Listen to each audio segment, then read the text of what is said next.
বা animal resource department যেটা রয়েছে, প্রাণী সম্পদ বিকাশ একটি গুরুত্বপূর্ণ দপ্তর, তার বিশেষ করে আমাদের ত্রিপুরা রাজ্যের জন্য।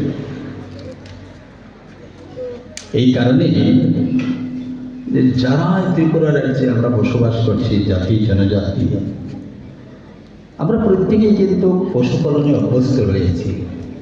কীভাবে একটা গাই পালতে হয় আমরা জানি, একটা বেসিক আইডিয়া বা ধারণা আমাদের রয়েছে।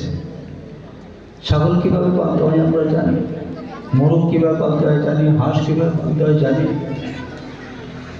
একটা অভিজ্ঞতা আমাদের রয়েছে।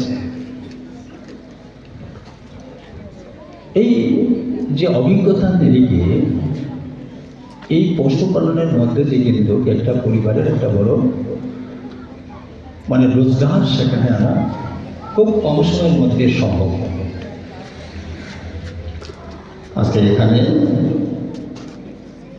তারই একটা কিন্তু বড় অ্যাসেট, বড় সুযোগ, বড় সুবিধা এখানে করা হয়েছে অত্র অঞ্চলের প্রত্যেকটা পশুপালকের জন্যে, হাঁস-মুরগ পালন যারা করেন আপনাদের জন্য।